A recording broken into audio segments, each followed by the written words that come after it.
Hi guys, Ray here from City Fan TV, and I'm joined by Bernard Deneen. How you doing, Bernard? I'm all right, mate. I'm glad you didn't ask me to go for a walk with you and do this, because it's absolutely pouring down outside. Heaving it down. It's heaving it down today. It's one of those rare days in Manchester where the sun isn't shining.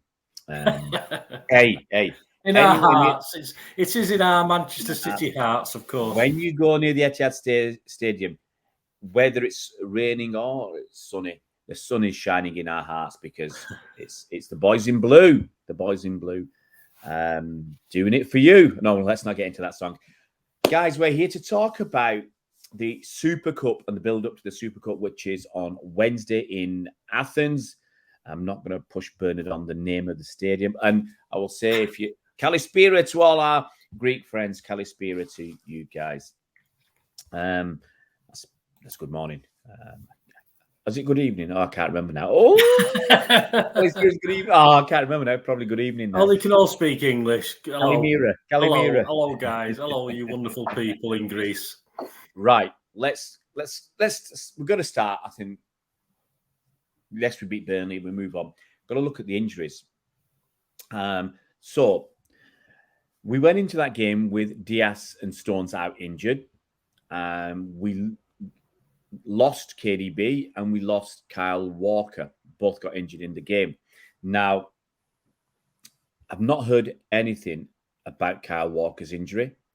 I think it was a pretty terrible tackle. So I've not heard anything about that. I don't personally think it's... Well, hopefully, looking at it, it'll just be a sort of scratch down his leg, won't it? Yeah. Worse. Yes. He didn't catch his leg or anything like that in the grass or anything to do anything untoward. So I think he'll find a gash on his shin somewhere or his calf. Hopefully, that's all it's going to be. But we've got cover if we have options. That. We've got options for Mr. Walker. The one that I'm initially more worried about is KDB. Now, KDB, we know in the Champions League final, he cried off the pitch. It's our big moment for the treble. He got a calf injury, and it's a calf injury he got against Burnley. Now, there's basically three ways to look at one of these muscle injuries. First way is very mild. It's just a tweak. Okay. I don't think it's just a tweak. Okay. That's my feeling. A tweak, you can keep going, I think, for a bit longer. So I think it's more than a tweak. It's not a tear. It's not a complete tear. If it's a complete tear, the guy would be lying on the ground, pulling the grass up. Okay. He'd be punching the ground. He'd be in terrible pain. They'd have had to stretcher him off. So that would have been that's long. That's 2-3 months or more. Strain might be just a week to 10 days. It's going to be somewhere in the middle. The fact that he recognized it, he didn't really pull up. I didn't see him pull up. No. He wasn't sprinting and he suddenly pulled up. So I think he could feel it. So I'm of the opinion, it's just an opinion, it's going to be a few weeks. I'm thinking maybe 3 or 4 weeks, 5 weeks, something like that. I don't think it's going to be as long as 2 months. But also, you've got to, as you said it the other week, you've got to look after the players. You've got to make sure they're fully fit when they come back. So how big a blow is it going to be for City to not have KDB?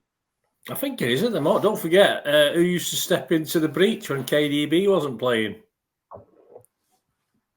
Who did it? Which player used to sort of step up most of the time when KDB wasn't? Sorry? Cancelo. No. Gundogan.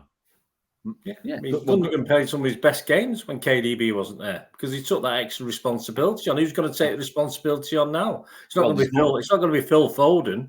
He's not going to take the responsibility. It's not going to be Bernardo because Pep hasn't been playing him in that sort of role. So, could it be it could be Kovacic, of course, but it's very early days in his.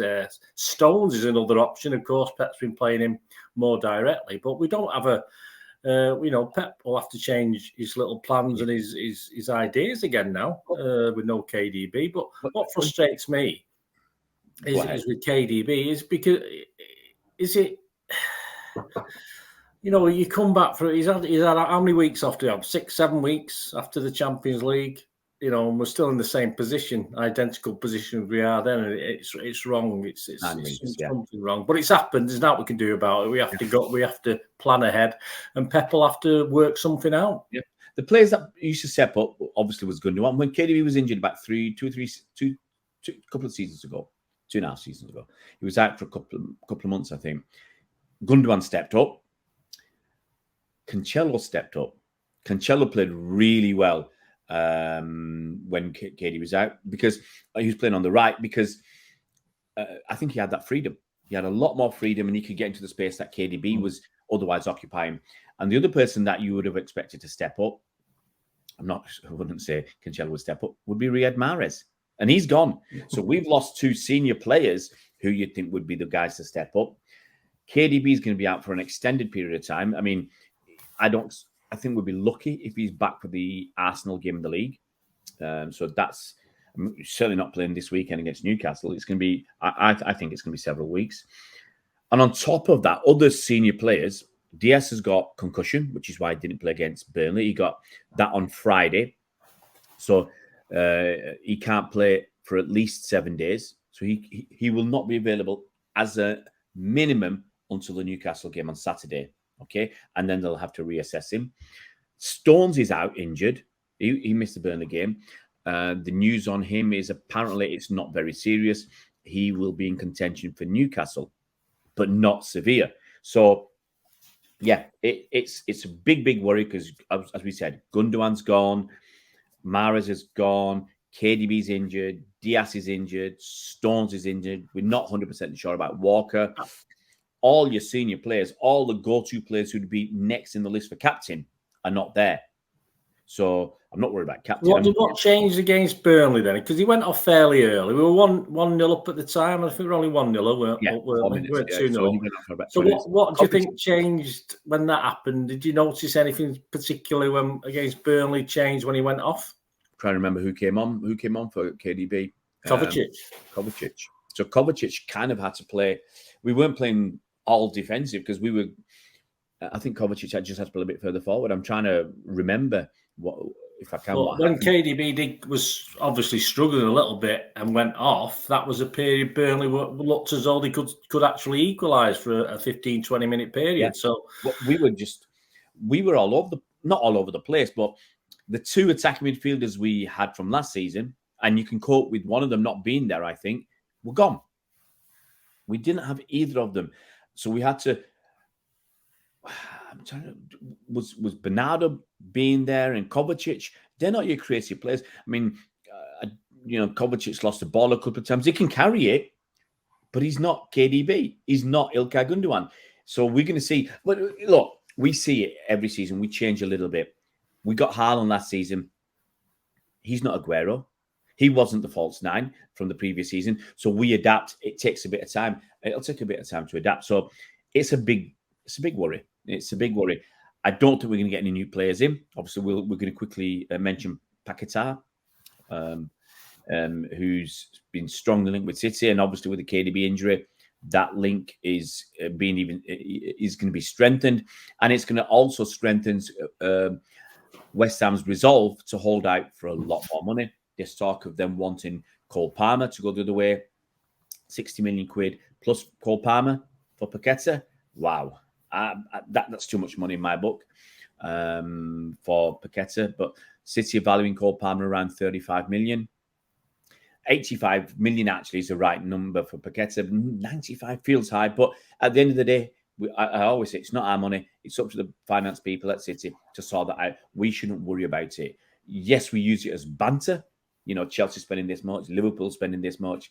We can use it as banter, but in all reality, banter doesn't win you trophies. So I don't care. I don't care if other fan bases have a go at us. If we spend 95, 100 million pounds on Paqueta, they say, oh, you got another 100 million per man. I'll just say, look at our trophies. That's it. That's all you need to do. We don't need to get into an argument with them. Look at the trophies. That's all that matters. Our club is investing in our team, and that's what makes us happy. So we'll see what happens. We're going to move on to the game because we can't just talk about, things that are dragging us down with the injuries. Sevilla. Now, you've done your research, Bernard. Sevilla have won the Super Cup, but it was a while ago, wasn't it? Yeah, 17 years ago, 2006. I say they've had 7 appearances. I think you've got more details on. They've been slightly unlucky. They have been unlucky in certain ones. But if you look at the league, well, they finished 12th last season. They finished 12th in the league. I mean, obviously, a lot of effort goes into that Europa League. So they obviously started off in the Champions League, as we know, because we played them a couple of times. I don't think they caused us too many problems in those couple of games last season. Of course, we played them 4 times in total and beat them all 4 so far. So fingers crossed we'll make it 5 out of 5. They got beat on Saturday. They lost a man and got man sent off. A bit of a feisty affair with Valencia, if that's how you pronounce it, Valencia.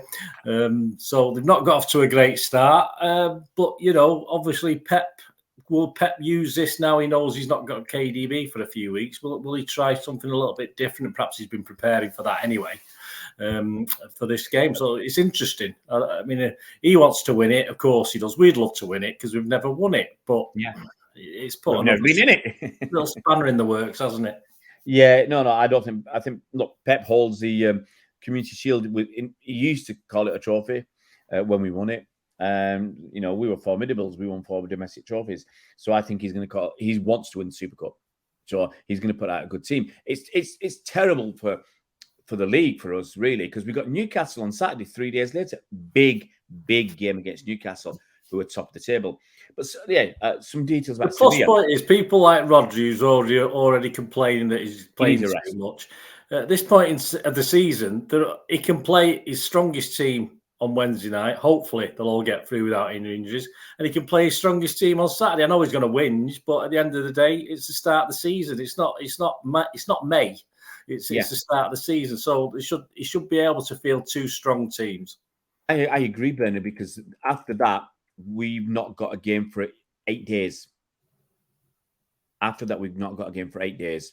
So I think you're right. We can do that. And then we've not got another game until the 2nd of September, which is, off the top of my head, about a week later, isn't it? So I agree. I mean, this might be but on the other hand, it might be an opportunity to put Kovacic in that, off, dare I say, Phillips. No, it won't be Phillips. I must have had it. I did my starting 11 for my vlog, and Phillips was sort of one of these guys that can't see it happening.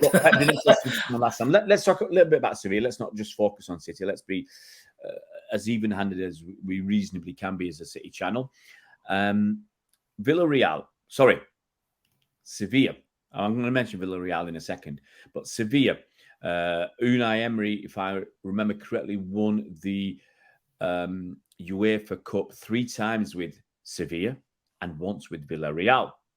Okay, now the Villarreal played against Chelsea a couple of seasons ago when we should have been there in that Super Cup, and Chelsea won. I think it was on penalties after extra time. It was a 1-1 after extra time, and Chelsea won that one. That was against Villarreal. I think Unai Emery was still there, I think, at the time. Previous season, Sevilla were there. They got beat by Bayern Munich 2-1 after extra time. In 2016, Sevilla were there again. They were beaten by Real Madrid 3-2 after extra time. Sevilla were there in 2015. They were beaten by Barcelona 5-4 after extra time. There's a common denominator here. And they were there in 2014 when they were beaten by Real Madrid 2-0. So both Villarreal and Sevilla. No, both of them. Okay. They keep it tight, especially when Unai Emery was around. They keep it tight. They are good enough.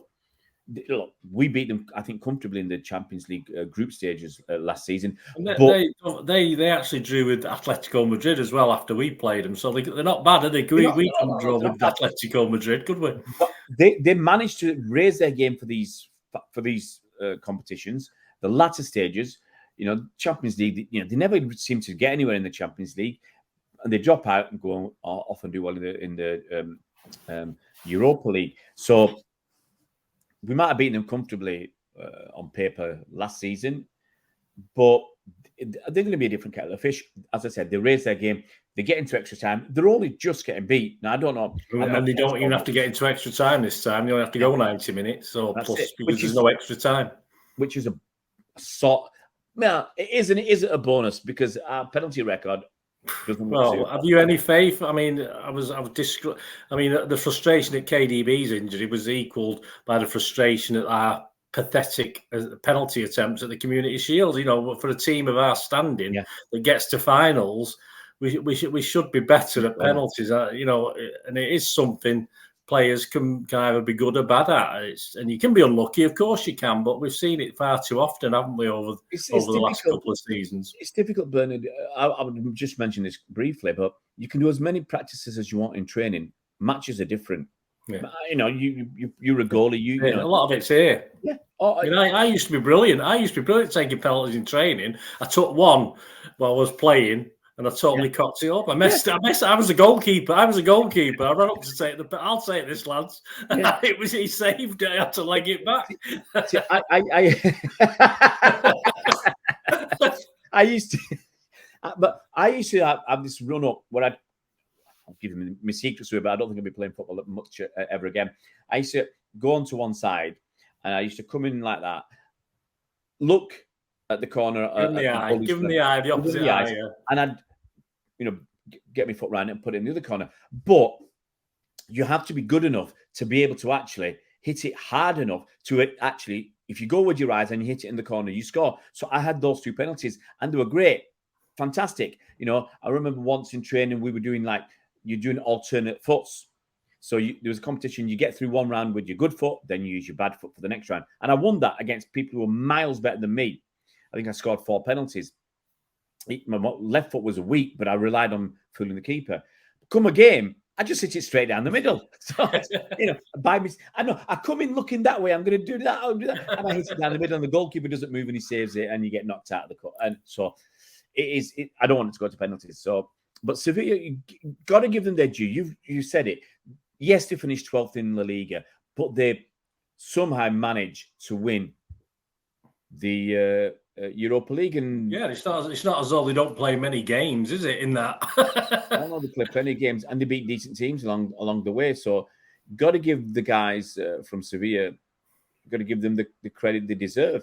Well, it's like the DNA. It must be in the DNA for them now, mustn't it? As a team, like it used to be in ours in the League Cup. They never used to, it used to be in our DNA for a few seasons, and now we've lost it. So hopefully we'll beat them and they'll lose it. Yeah, we're gonna move on. I don't want to go through the full team because it's anybody's guess, but important positions. Let's go through a few players. Who's going to be next? Goal is an interesting one, isn't it? Because I did my thing, and look, Ederson plays in the Champions League. Ederson helped City win the Champions League. So for me, Ederson should play in this. I know logical thinking says they'll stick Ortega in, but surely Ederson deserves to play in this.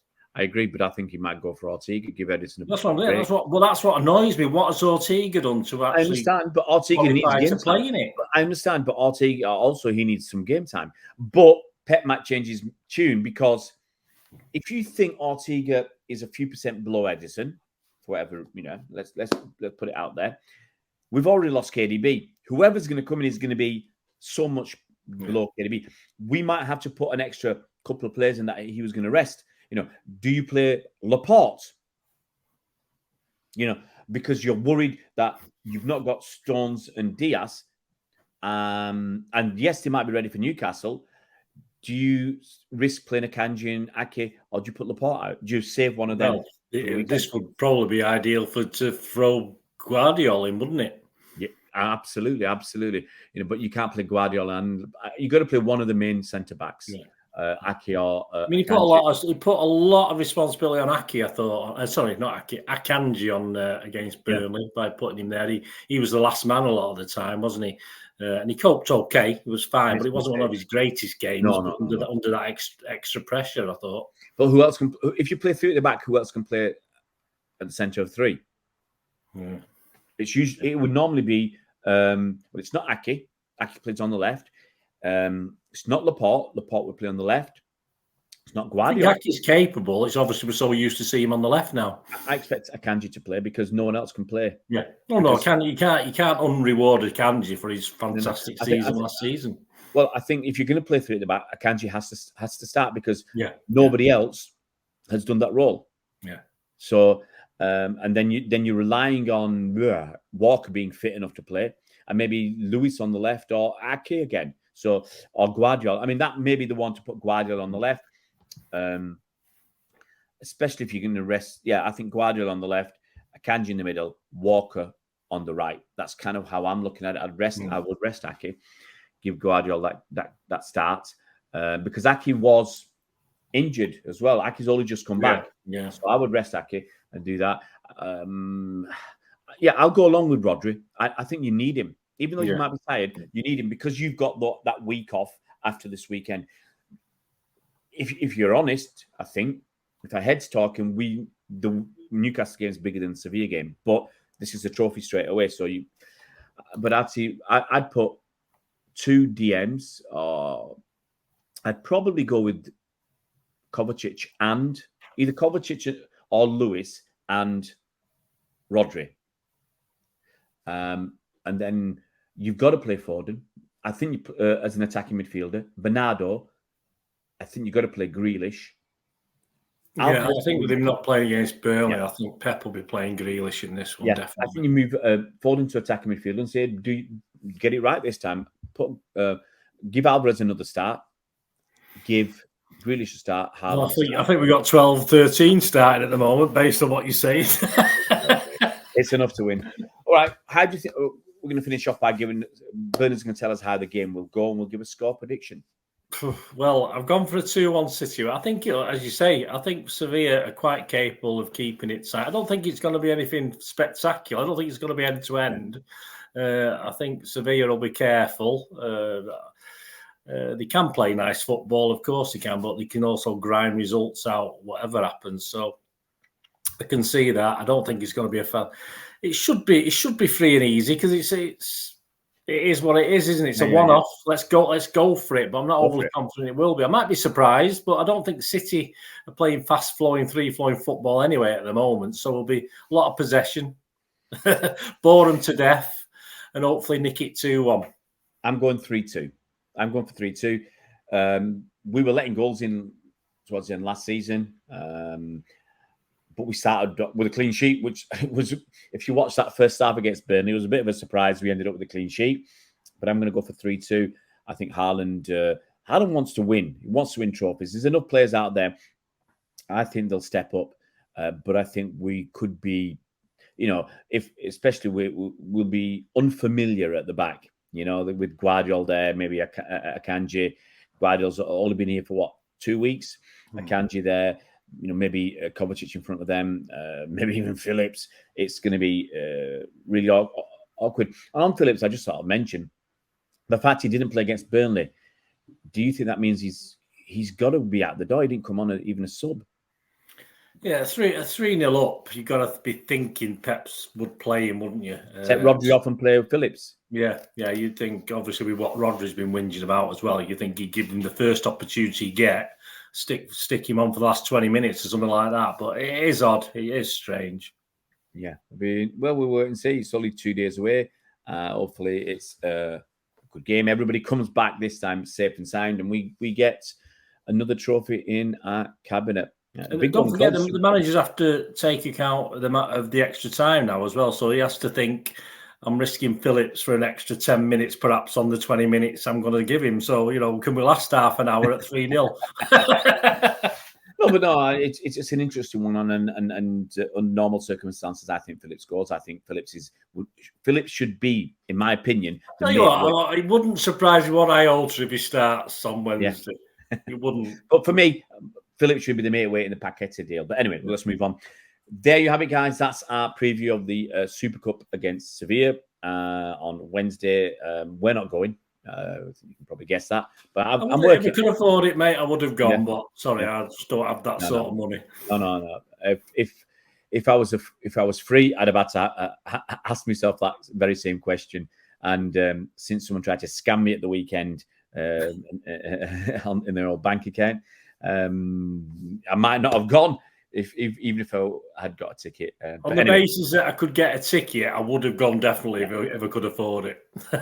Nah, same here. I knew 2 months ago that whatever I couldn't go because I had this work booked in. But anyway, guys, I might try and catch you before and after the game. I'm working down in Essex on Wednesday. I will watch the game, but I'm staying in a Travelodge. Put it out there. I'm staying in a Travelodge, and their Wi-Fi is shocking. It really is. I have to use my phone. Last time I stayed in one, I paid for the Wi-Fi because they only give you 30 minutes free. And the only place you can get good connection is if you basically hang your phone outside the window because it's kind of blocked inside. So I paid the money, £3 a day for £9, and the Wi-Fi was shocking. And I had to use my phone. Anyway, we will try and get you some videos out on Wednesday, guys. But look after yourselves over the next few days. Enjoy the rain because it's going to be sunny. I checked the weather forecast all week. It's going to be great. Thank you so much, Bernard. And we will see you around, Blues.